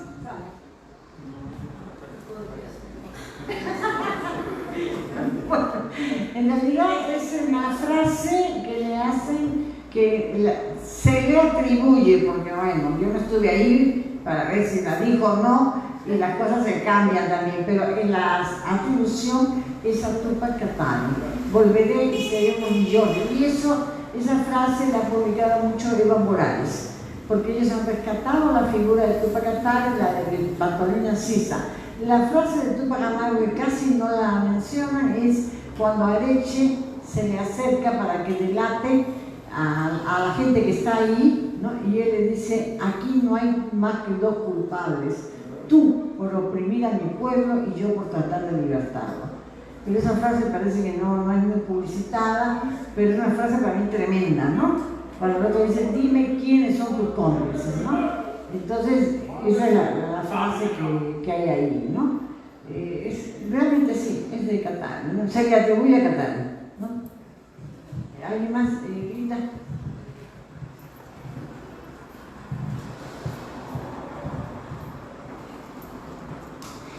Bueno, buenas noches con todos. Mi nombre es Rita. Doctora Fanny, mi pregunta es así chiquita. Bueno, yo soy de Cusco, exactamente de la tierra de Rosa Noguera, mamá de Tupac Amaru. Siempre he escuchado que Tupac Amaru nació en Tinta, nació en cualquier lugar menos en Pumacanchi, porque Tupac imagino que si vivió toda su vida su mamá de Tupac Amaru en Pumacanchi, entonces la historia me parece que nos cuenta distinto, no nos cuenta lo real. Según nuestros antepasados, que dicen que Tupac Amaru nació en Pumacanchi, Cusco, provincia de Acomayo, distrito de Pumacanchi. Y ahí todavía permanece su casita medio roto ya todo, pero ahí todavía existe. Gracias. Bueno, sobre él creo que hay más datos, ¿no? En la partida de matrimonio señalan, ¿no?, de dónde es originario, y justamente es de Tinta, ¿no? O sea, ahora, claro, tenía casas en varios sitios y probablemente su mamá vivió en Pumacanchi, porque todo está alrededor, pues lo que llamamos las provincias altas, ¿no? Todo eso era el dominio de Tupac Amaru, era su cacicazgo. Entonces él tenía casas en varios sitios, tenía sus bienes también ahí, y toda su familia estaba repartida ahí, ¿no? ¿Más alguna pregunta? Sí, yo quisiera hacerle una pregunta. Espera un segundito a la revista.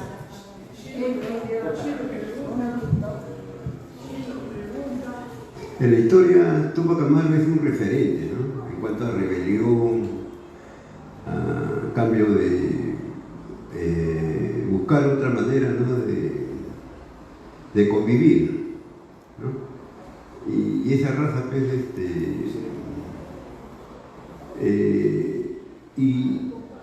y después vienen otras revoluciones, entonces tenemos que su situación de Tupac Amaru en la historia es revolucionaria y uno de los primeros revolucionarios, ¿no? ¿Es verdad?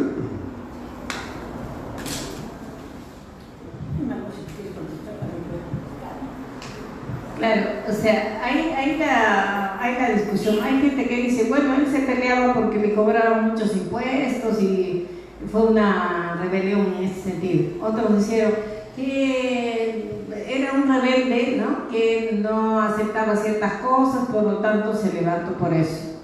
¿Y por qué llamamos revolución? ¿No? Porque no es antojadizo el término.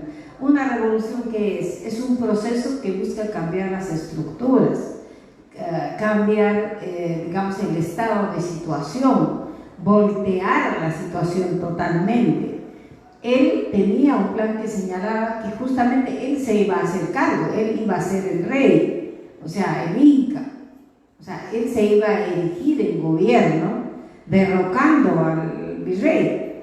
O sea, su sueño no era solamente rebelarse en Cusco y alrededores. Él estaba, y su plan no solo era liberar la zona de Lima, donde tenía aliados, sino también el continente, que abarcaba el reino del Tahuantinsuyo en esa época, ¿no? O lo que era el virreinato.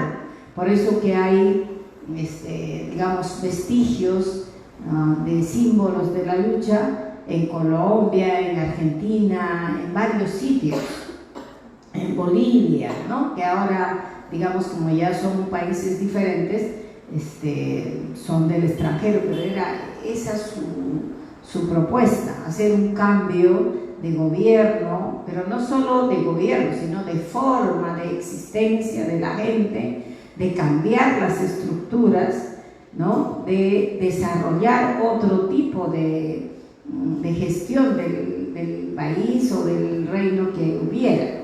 Claro, en esa época no existían los términos de democracia, los términos de elecciones, los términos de, qué sé yo, de constitución, pero sí él tenía idea clara que eso era lo que quería, ¿no? Por eso se llama revolución, no es una revuelta simple, no es una rebelión sencilla, ¿no?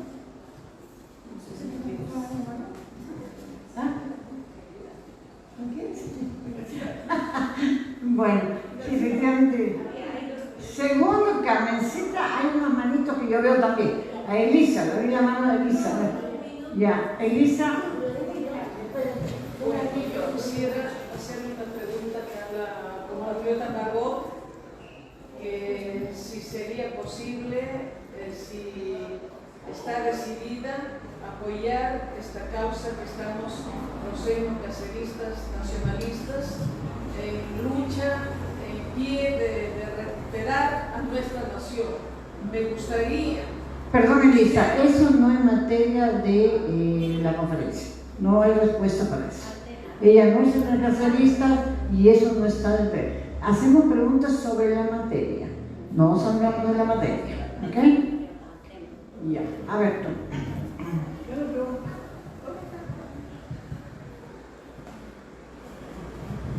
Buenas noches con todos los compatriotas. Doctora, que hice una pregunta.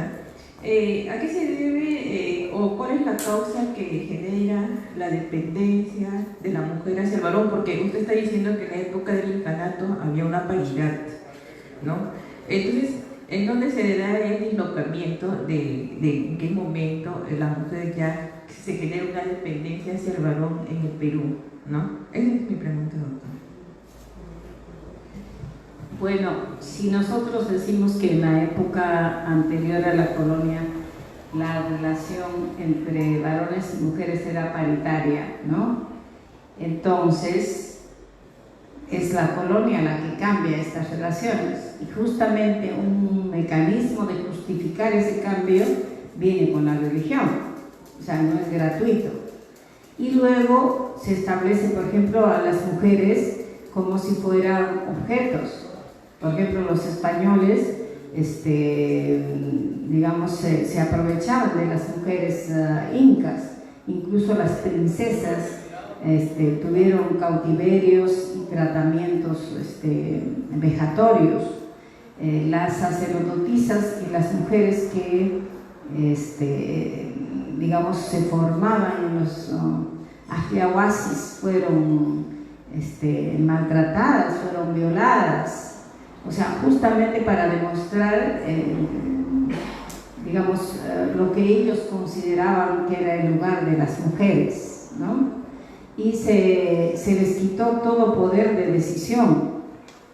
Eso también ya lo tenían en el reinado español, ¿no? Las únicas que tenían capacidad de decisión y de poder eran las que eran descendientes, todos nobles, y que podían ser, cuando no habían varones, ser reinas, ¿no? Pero el resto, los que no lograban ese tipo de situación, seguían siendo subyugadas, no tenían derecho a opinión. Por eso se habla, por ejemplo, de princesas, de condesas, ¿no? Que maquinaban, que planeaban cómo bajarse al rey o al príncipe, pero un poco, ¿no? de una manera subrepticia, no de frente, porque no se lo permitían. Y además la educación hasta 1900 no estaba establecida para las mujeres de manera igualitaria. Por ejemplo, un gran maestro de la educación para las mujeres y los varones era, no sé si era Rousseau, ¿no? Que sacó justamente el manual de educación, claro, el Emilio. Y en el Emilio decían, por ejemplo, que no era conveniente enseñarle matemática a las mujeres porque les hace pensar demasiado y puede generar malos comportamientos, ¿no? Ni hacer de que aprenda a leer mucho más allá de la Biblia, porque también las mujeres desarrollan demasiada imaginación y pueden estar generando problemas, ¿no? Y solo deben aprender a comportarse, a cocinar, a desarrollar un buen servicio de hogar. Yo me acuerdo porque yo lo encontré en la biblioteca de mi papá, ¿no? Y mi papá era escritor y yo me leí toda su biblioteca. Yo incluso aprendí a leer antes de entrar a la escuela. Y yo encontré eso y le dije, mira, qué atrasado que eres. Tú que dices que eres moderno, que eres un progresista, me estás educando con este libro. Eso no te lo voy a permitir. Yo de verdad me peleé con mi papá. Yo le dije, así no es. Nosotros somos iguales. No porque yo soy mujer, no tengo derecho a tener cerebro. Yo porque no soy mujer, o sea, porque soy mujer, no puedo decidir. O sea, tú sí puedes tener reuniones académicas, yo ya me metí en reuniones políticas. Y tú, o sea, tú le dices a tus amigos, disculpen señores, mire, ya es las 7 de la noche, me disculpen, me tengo que retirar. Estamos en la parte más importante de la discusión, pero me tengo que retirar, porque mi esposa se puede molestar. ¿Tú dices eso? No, entonces, ¿por qué pretendes que yo de media reunión me salga? Porque me llamaba la atención porque llegaba tarde a mi casa, ¿no? Yo le decía, si hay reuniones importantes donde yo tengo que estar, ¿por qué me tengo que salir en la mitad de la reunión? O sea, había discusiones muy fuertes con mi papá, justamente porque descubrí ese libro. Entonces, y eso fue pues a comienzos del 900. O sea, y que en nuestro país ha sido hasta el 53 que no hemos tenido derecho a votar. Recién en 1953 se ha decidido que las mujeres voten.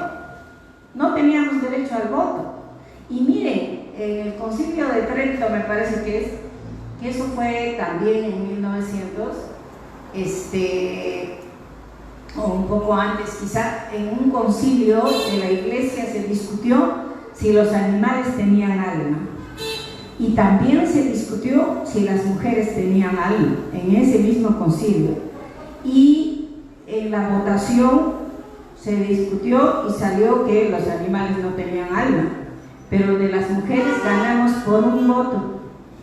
Por un voto ganamos que teníamos alma. Imagínense la imagen que tenían las mujeres también dentro de la iglesia, ¿no?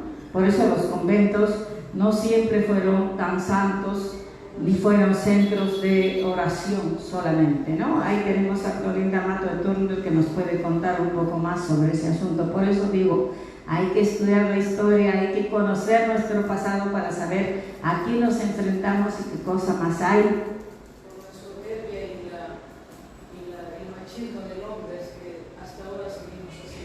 Pero no es tanto el hombre el que genera esta condición, es más bien los poderosos que generan este tipo de división entre nosotros, ¿no?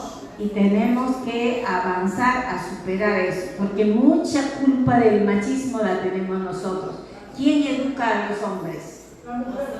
¿Quién le enseña que tu hermana te tiene que atender? Yo te lo voy a planchar, hijito, no puedes tú entrar a la cocina, no te puedes estar ensuciando las manos, ¿no? Entonces nosotras tenemos que hacernos autocrítica para buscar educar mejor a las nuevas generaciones con criterios más igualitarios. Nosotros estamos sufriendo las mismas consecuencias de lo que hemos hecho o nuestras madres han hecho con nuestros hermanos, ¿no? O también cuando le damos más derechos de los que tiene a nuestro marido. Porque yo siempre digo, ¿no? Las mujeres tenemos que liberarlo primero de nuestro padre, de nuestro hermano, de nuestro marido y de nuestros hijos. Si no nos liberamos de eso, no vamos a poder hacer lo que queremos.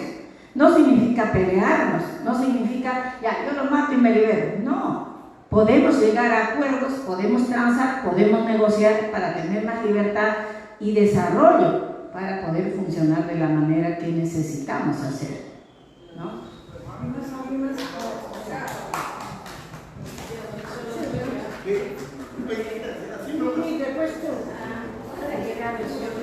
Para saludarles, muchas gracias, disculpen y estoy muy contento de estar en esta reunión.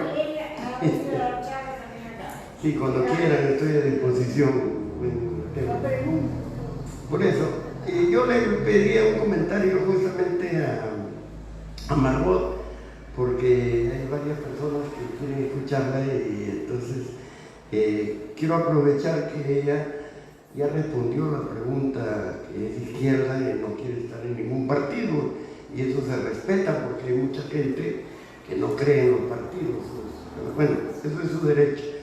Pero si es izquierda, entonces se estaba hablando de que es la lucha nacional, e incluso, bueno, hay varias cosas que ha señalado, pero yo quiero pedirle un comentario en relación al arte que habló César Vallejo.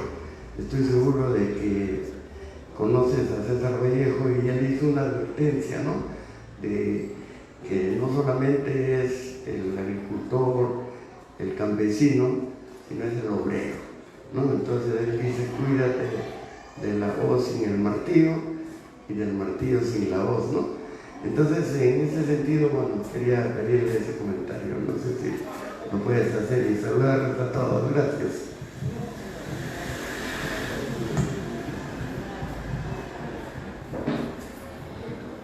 Bien, cuando decimos no pertenezco a un partido político, teniendo en cuenta los partidos políticos en esta coyuntura, en este momento, ¿no? Que ya no existen prácticamente, ¿no? Entonces, lo decía en ese sentido, no minimizo la importancia de un partido político, ojo, no estoy diciendo eso. Mi respeto por aquellas personas cuya coherencia, cuya consecuencia, cuyos principios están en función a un partido, y yo respeto a Gerardo Benavides Chingolo, es uno de los pocos políticos que merecen muchísimo respeto, justamente por eso, por su coherencia, consecuencia, porque siempre están abiertos, no hay ese chauvinismo por el partido, no hay ese sectarismo por el partido. He tenido la oportunidad de ver en infinidad de grupos políticos su participación totalmente abierta, solidaria, y eso es lo que lo estamos buscando. Sin duda, yo busco eso en la gente, y Vallejo sí, lo dijo bien claro, ¿no? Cuídate de la voz sin el martillo, y es imperativo, creo yo, teniendo en cuenta el mensaje de Vallejo, de buscar la unidad, ¿no? Entonces, en esta coyuntura, en realidad, ¿qué es lo que necesitamos? Necesitamos que las grandes mayorías se unan no en función a un personaje, no. Estamos viendo de que la forma como se ha venido llevando el partidarismo político de arriba a abajo no funciona.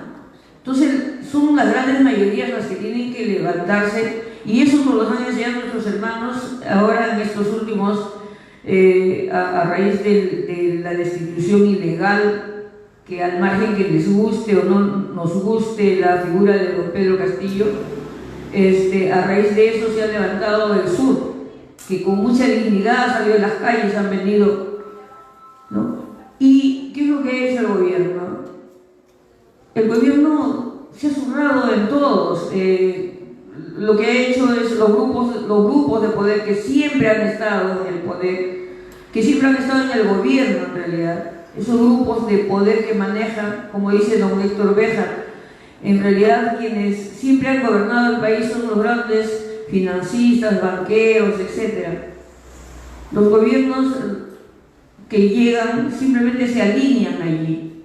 Entonces son pocos aquellos que han querido cambiar lo que dice bien claro acá la doctora que menciona por qué no considerar a la revolución de Tupac Amaru como una simple rebelión, porque quiso cambiar toda esa estructura, porque quiso cambiar todo ese sistema. Y entonces lo que tenemos nosotros que hacer es cambiar el sistema. Entonces lo que nosotros tenemos que entender es que nosotros somos solo las grandes mayorías desposeídas, y los que tienen el poder de la economía, los que gobiernan realmente son esos grupos de poder, y los títeres que llegan al gobierno, perdón la expresión, no sé, pero la gente que llega ahí simplemente se alinea, ¿no? Cambia de ruta. Entonces, ¿qué es lo que realmente nosotros tenemos que hacer? Es empaparnos, es cierto, es necesario tener conocimiento, es necesario tener ideología, porque así no nos van a engañar, porque vamos a confrontar lo que dice con la realidad, lo que hace. Digo y hago lo que estoy pensando, pongo en práctica mi pensamiento, pero si no hago eso, entonces, ¿qué podemos hacer? Entonces, lo que dice aquí la maestra Pilar Roca, sí, pues es necesario ser consecuente, es necesario afirmar una posición clara, no ambivalente. ¿Estoy aquí o estoy acá? ¿Estoy con las grandes mayorías o estoy con los grupos de poder? Y estoy con los grupos de poder, dejo pasar, no miro nada. Y si soy artista, pues me vendo al mejor postor, no canto lo que me van a decir que cante. Y eso le gusta a la gente y me van a pagar bien. Si soy cineasta, pues hago una película que muestre lo que los grupos de poder quieren que muestre, ¿no? Entonces, eso es el dilema, y eso es lo que yo tengo entendido, que es una lección que nos deja César Vallejo, ¿no? Porque César Vallejo no solo es un gran poeta, extraordinario poeta, sino también es un militante convencido, un ser humano, ejemplo, un paradigma de todos los tiempos, ¿no? Por esa consecuencia, esa coherencia, por esa lucha antiimperialista, antifascista, por ese amor a las grandes mayorías realmente, ¿no? Y por su consecuencia, sin duda, para mí particularmente, Vallejo, Arguedas y Mariátegui son pilares fundamentales que seguimos ese derrotero que ellos nos han dejado, ¿no? Entonces, eso es lo que podría decir en función a lo que dice acá nuestro amigo Gerardo Benavides, entre amigos chingolo. Pero miren cómo son las cosas. Yo ahora les voy a leer una noticia, seguro que no la saben, que ha salido una denuncia, ¿no? Había un avión venezolano en el aeropuerto de Ezeiza. Ezeiza es en Argentina, Buenos Aires, era el aeropuerto. Esto es, el avión había porque Estados Unidos mandó que se embargara todos los bienes, que desembarcó todo el oro también, por supuesto, esos fueron los ingleses, ¿no?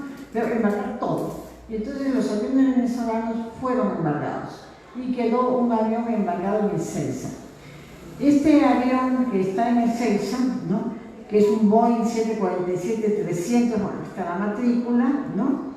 Desde el 8 de junio del 2022 estaba embargado en Ezeiza, él justo estaba mal el embargo, pero ahí estaba. Hoy día este avión ha salido de Ezeiza y ya debe estar en Estados Unidos. ¿Y saben qué? Perú le dio permiso para pasar por los aires. Cuando un avión va a pasar por territorio nuestro, tenemos que decir sí permitimos, ¿no? Todos los aviones tienen que tener permiso de vuelo para pasar sobre los cielos peruanos, los cielos peruanos, los ecuatorianos, todo. Nosotros hemos dado permiso para que este avión sea transportado, ¿no? Nos hemos vuelto cómplices de Estados Unidos y por supuesto de Milei, porque como está Milei le dijo a los niños, llévate el avión si te da la gana, ¿no? Y la televisión no ha dicho nada, no nos ha dicho nada. Sí. El gobierno, El gobierno, me estoy refiriendo a la señora Boluarte, ¿no? La señora Boluarte y los medios de prensa son cómplices, los medios de comunicación, porque ninguno lo ha denunciado. Esto está saliendo por red y por ahí que la gente se está enterando. Petro sí no dejó que pasara por Colombia. Tiene que dar un molteretón porque no lo dejaron pasar por los cielos colombianos. Porque si pasa por los cielos colombianos pueden bajarse del avión. Entonces saben que no lo pueden hacer, porque mandan uno de sus aviones y ¡pim!, se lo bajan, ¿no? Entonces no se puede pasar sin permiso, ¿no? Eso es una de las cosas, ¿no?, que siempre estamos a la saga, siempre nos mienten, siempre nos manejan. Y también el tema mujer se ha manejado muchísimo, ¿no? A tal extremo que las mujeres nos parece normal, en nuestra vida cotidiana nos parece que está bien lo que hacemos, ¿no? Ese sometimiento que tenemos. Yo decía el otro día, lo primero que te dicen es: tú no puedes, tú no sabes, yo hablo por ti, yo digo las cosas, ¿no? Y bien, gente muy inteligente, muy capaz lo hace. Yo presento un libro un día que era mi libro, y un arqueólogo, muy amigo nuestro, Federico Camondoy, se acerca a Fico y le dice tocayo, porque los dos Fico se llamaban Federico, y le dice: tocayo, te felicito por el libro. Entonces Fico le dice: no es mío, es de ella. Y Federico, con toda tranquilidad, conocido, le dice: pero tú pues has puesto tu mano ahí y has ayudado. ¡Ay, qué fresco! Le dije: no ha hecho nada, porque lo tiene que felicitar a él. Pero mire, una persona tiene una capacidad, que Federico Camondoy es un arqueólogo extraordinario, ¿no? Pero el machismo, ¿cómo va a escribir esta? Él tiene que ser el que escribe, ¿no? Sí, no hizo mala intención, después me pidió disculpas, ¿qué te pasa, no? Pero así es el machismo, en la cotidianidad. Y normalmente las mujeres aceptamos ese machismo, porque así nos han educado. Entonces hay que rearmar todo, cambiar los esquemas mentales y bonito, ¿no? Que entiendan qué cosa es una posición machista para evitar esa posición. Carmen. Solamente una solución mía, y de repente van a tomar todo porque quiero que también como yo se interesen en la rebelión, la revolución de la rebelión, en la economía, toda la América del Sur. La figura, ¿por qué yo digo? La figura de las rebeliones peruanas, las rebeliones que se dieron en el Campeonato de Perú, fueron tan posterior a la de Lautaro. Después, dar una casa por ellos. ¿Por qué? Lautaro fue primero que todo. Primero fue aquí, la independencia que se hace. El dinero los invasores toman poder. Chile, yo no vi nada de Chile.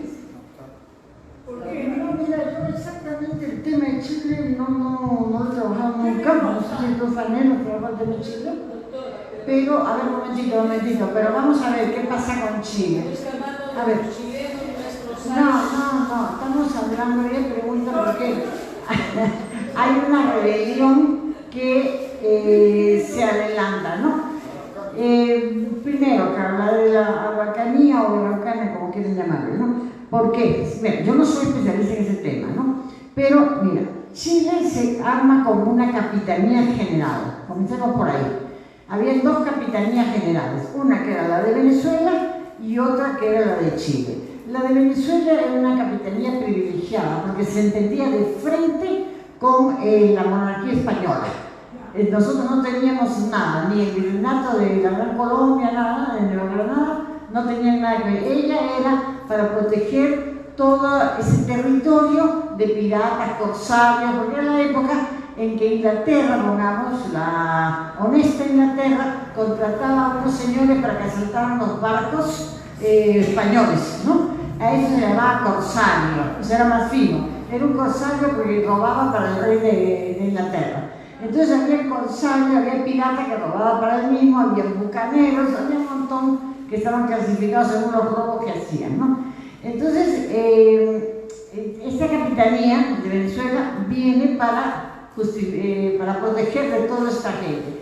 La Capitanía General de Chile, Chile acuérdate que le toca al Almagro, ¿no? La Capitanía General de Chile tenía otra característica, ¿no? Era en el extremo del continente. Entonces la Capitanía de Chile sí dependía del Virreinato del Perú. O sea, no tenía la categoría alta que tenía la de Venezuela.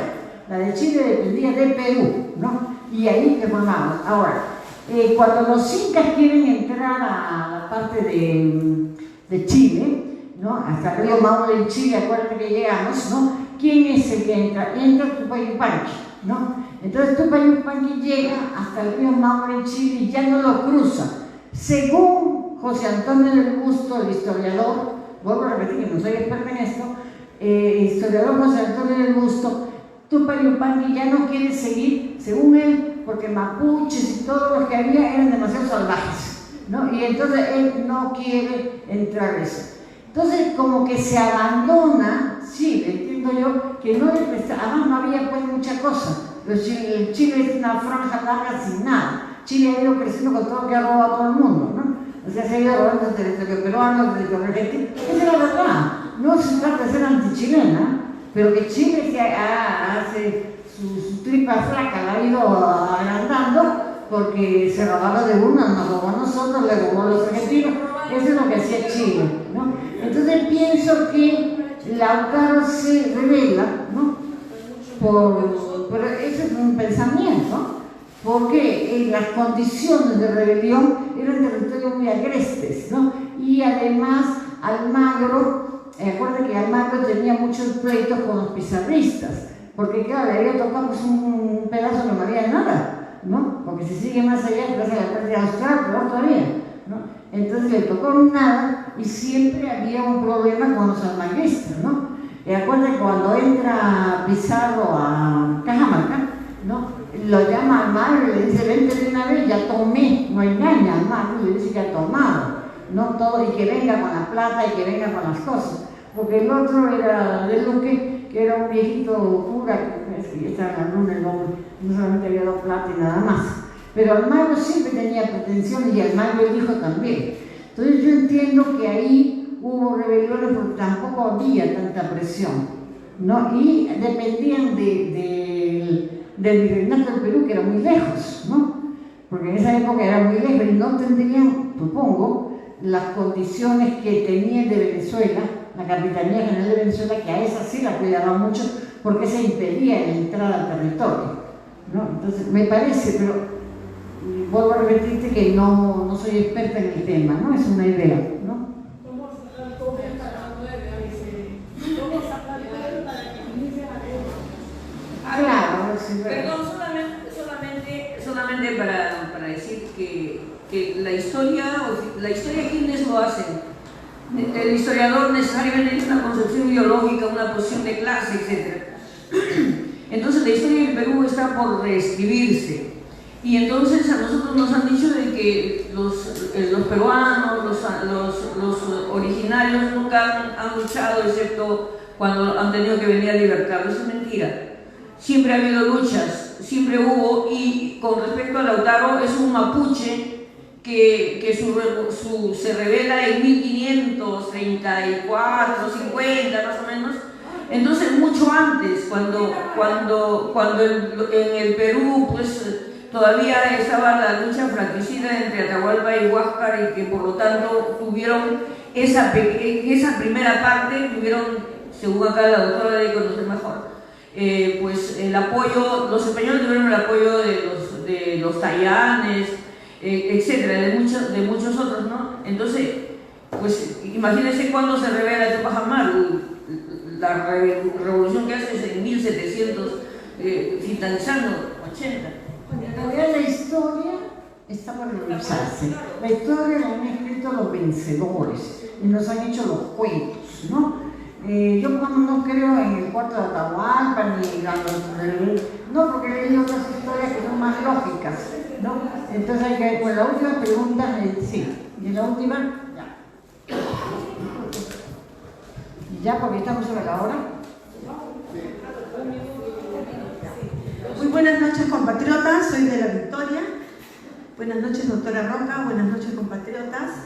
Es un placer escucharlas, es muy importante, y yo le hago la pregunta acá a la doctora. Sinceramente, compatriotas, nuestro líder, compatriota José Gabriel Condorcanqui, ha marcado historia en todo el mundo, en América Latina, en el Perú, y ahora renace con Antauro, nuestro próximo presidente de la República.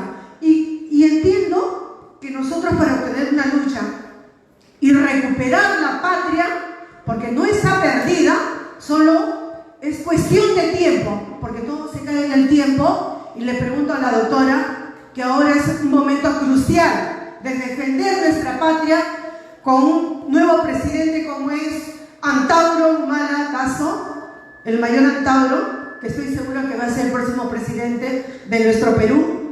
Y sinceramente, compatriotas, tenemos una lucha. Su esposa de José Gabriel Condorcanqui, Tupac Amaru, ha sido una generala. Nosotros vamos a entrar a tallar porque él ha sido ejemplo nacional e internacional de todos los pueblos originarios, quienes han defendido a todo el pueblo que ha sido humillado, y han fracasado estos españoles porque han abusado de las mujeres, de los niños, de los ancianos. Con esta nueva revolución de este partido Antauro, yo le pregunto, que nace una nueva revolución, es un ejemplo nacional para el Perú, y yo le pregunto a usted que sí vamos a poder hacer patria con el mayor Antauro, el partido Antauro. Yo le pregunto, el nuevo cacique José Gabriel Condorcanqui, Antauro, ¿vamos a hacerlo? Gracias.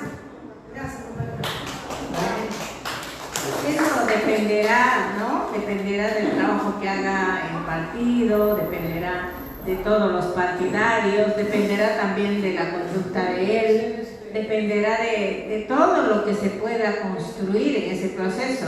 Si leemos justamente la historia de la revolución de Micaela Bastidas y Tupac Amaru, eso requirió un trabajo de 10 años, no fue de la noche a la mañana, no fue que se molestaron ayer y salieron mañana, no fue un proceso de unos meses, fue un proceso de años que fue consiguiendo aliados aquí, aliados allá, buscando posibilidades para que esta revolución pueda surgir, y también tienen que darse las condiciones. O sea, la gente, por ejemplo, ya estaba descontenta, no estaban conformes con la actitud de los españoles, entonces el descontento de la gente también ayudó a que ese proceso pueda responderse. Pero si no tenemos una organización que responda lo que la gente necesita, desea y quiere, puede ser también